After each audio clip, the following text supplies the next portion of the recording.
Xin chào các bạn đã đến với Audio Lab. Nói về Burmester thì đây là một thương hiệu không còn xa lạ gì đối với tất cả các bạn và đối với Audio Lab chúng tôi. Chúng tôi cũng đã từng có 3 tới 4 video làm về những thiết bị của thương hiệu này. Thế nhưng hôm nay chúng ta sẽ có một video đặc biệt hơn với một người đặc biệt đến từ thương hiệu Burmester, đó chính là ông Eric, đại diện lần đầu tiên của hãng tới với thành phố Hồ Chí Minh. Và ông ấy cũng bỏ ra một chút thời gian để có thể tới lab, trải nghiệm về setup của lab cũng như những thiết bị đang có mặt tại lab của chúng tôi, và cũng như sẽ chia sẻ về những thiết bị của Burmester sâu xa hơn và những định hướng của hãng trong thời gian sắp tới. Nói về Burmester thì hầu hết audiophile chúng ta sẽ biết nhiều hơn về những thiết bị khuếch đại của hãng, chứ còn nói về nguồn phát hay là về những thiết bị loa thì audiophile ở thị trường Việt Nam mới chỉ đếm trên đầu ngón tay có những người sở hữu mà thôi. Thế nên trong video này chúng ta sẽ cùng nhau tìm hiểu nhiều hơn về Burmester.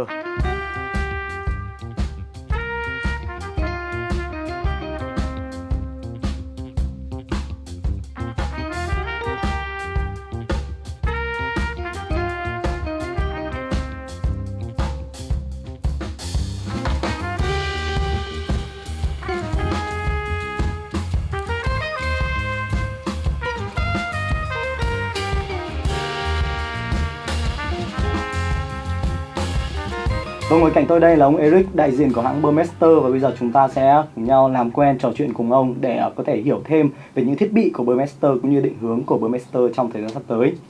Hi Eric, welcome to Audio Lab. Glad to have you with us today. So first, can you introduce yourself and also highlight some information about Burmester to the audience? Sure, absolutely. So my name is Eric Dubois. I'm 47 and I've been in charge for some time of export markets at Burmester.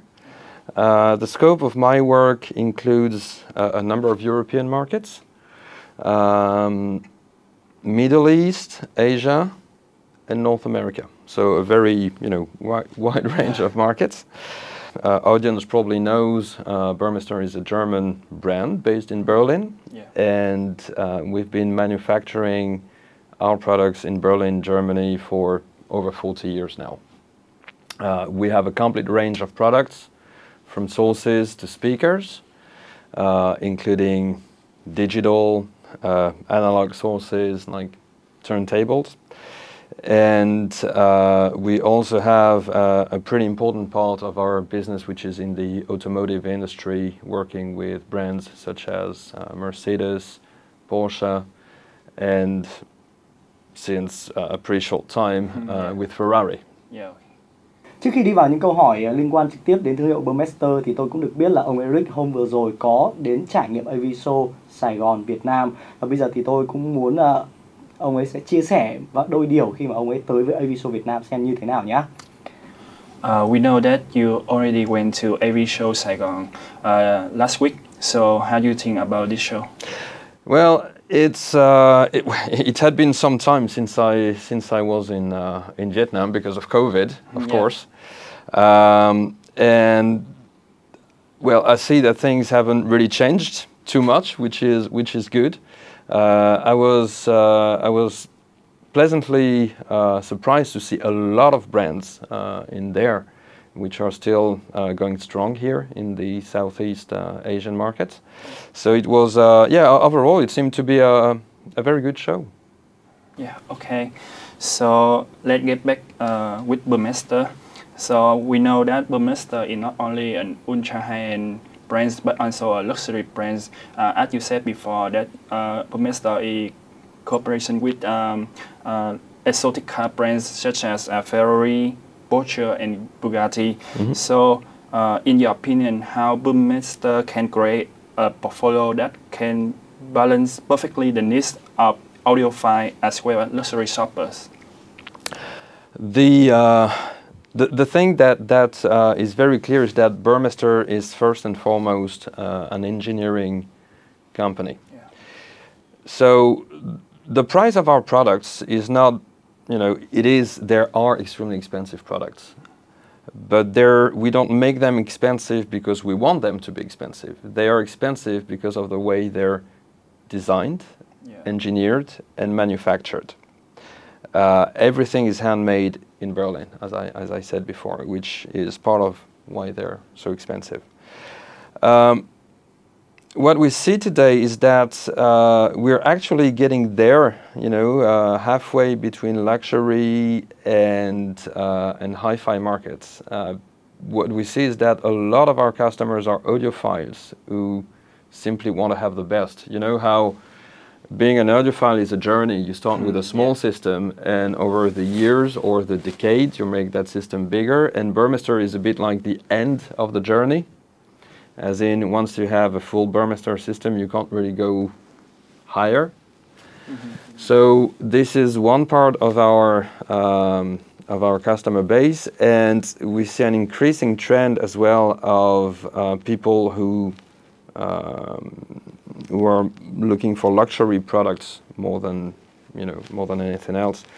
And we address these customers as well, because the great thing with Burmester is that you don't have to have an audiophile approach to things. Like, okay, do I mix Burmester electronics with that brand of speakers, with that brand of cables? You can have a full, complete Burmester system. Yeah. Luxury customers who just want to have the best, they come to us, and they don't have to think about what goes with what. We just provide everything as a system.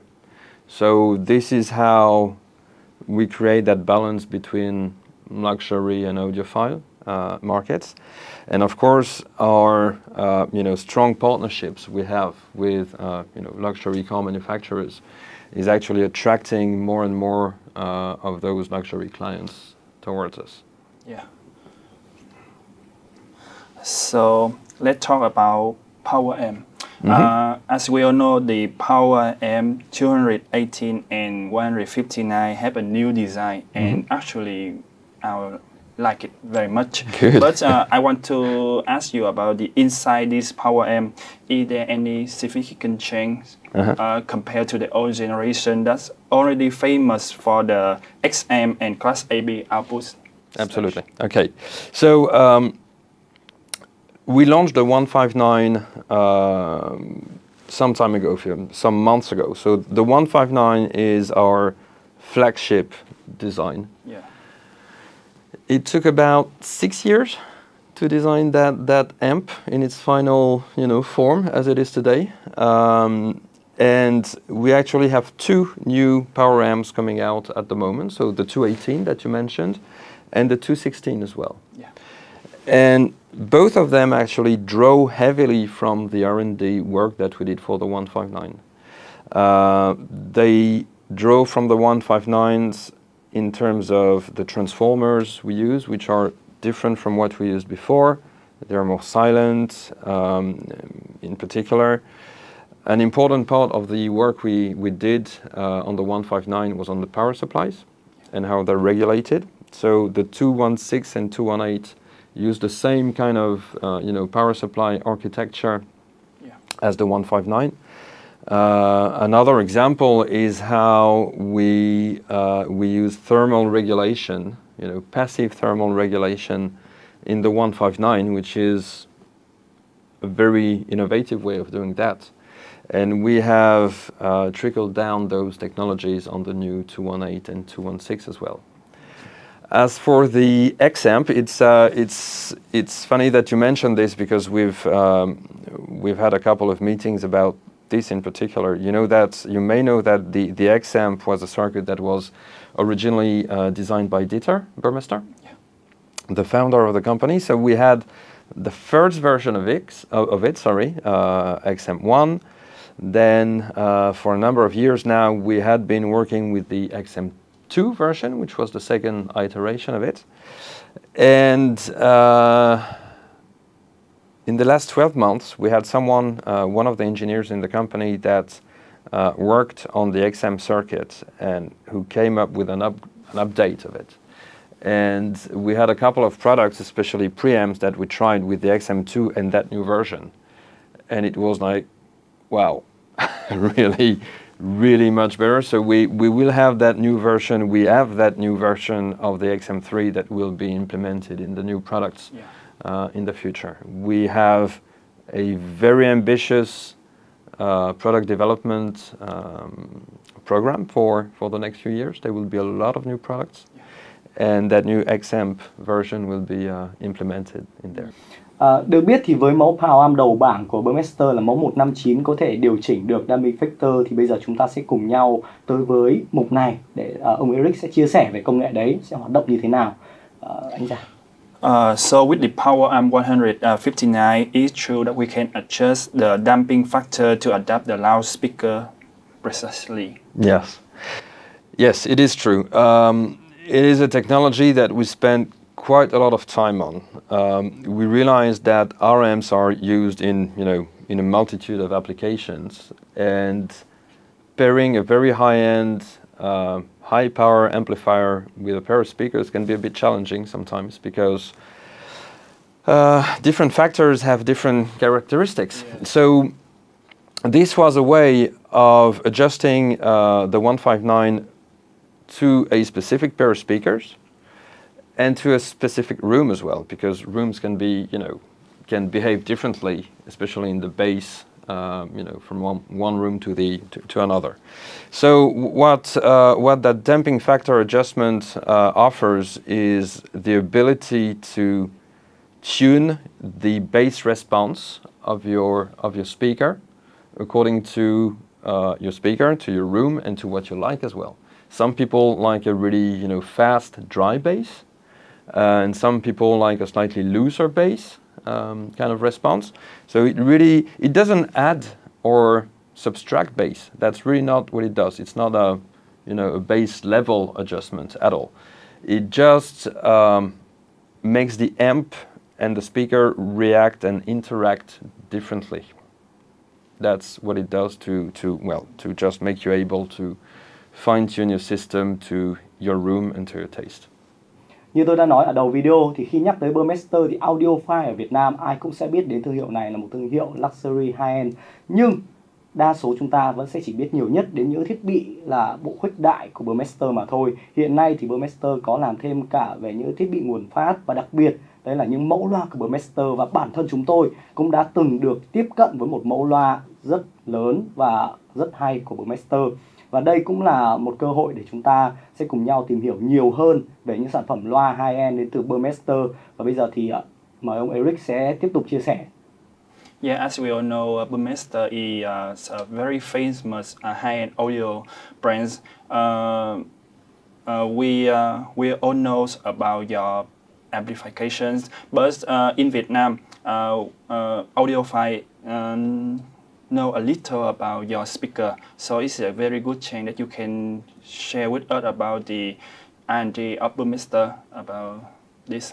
Yes, it is true that we are more famous for amplification and sources than we are for speakers, and that's due to the history of the company. Because when Dieter Burmester created the company, he started with electronics, and for a long time, Burmester was seen as simply an electronics manufacturer. The speakers were introduced at a later phase. The new generation of speakers that we have that started with the BC350 and now with the BC150, the B38, the B18, these speakers are completely different from what the older generations of products were. So what people knew about Burmester speakers 10 years ago, you can completely forget. They're a completely different range of products these days. As I said before, we have a very strong team of engineers, and we have engineers who are dedicated to electroacoustics, to design drivers. We have a team of mechanical engineers, mechanical design engineers. We have acoustics specialists, etc., etc. So we do design our speakers totally in-house, and we have them manufactured completely in-house as well. It is a segment of the market that we will go into more and more in the future. We will be launching the B28 in the spring, which will bridge the gap between the B18 and the B38. And then we will introduce another couple of speakers in the next year or in the next 24 months to bridge the gap between the B38 and the BC150, because there's a pretty large gap there. if you look at reviews in Europe and in North America, for example, there have been quite a number of reviews of Burmester speakers over the past couple of years, and they have been widely acclaimed by reviewers there. They are really a part of the offer today, and what we see is that more and more customers go for a complete Burmester system, including speakers, which was not so much the case 10, 12 years ago.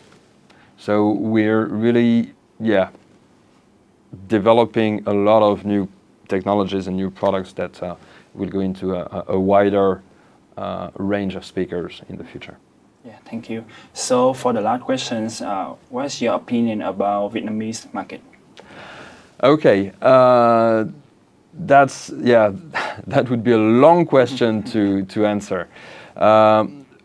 What I see is that there seems to be a lot of offer in the very high-end section of the market and in the entry level. And what seems to be a bit different from what I see in other markets, like in Europe or in North America, is the mid-level offer, which is a bit different apparently. But that's probably quite normal. I see that in quite a number of Asian markets.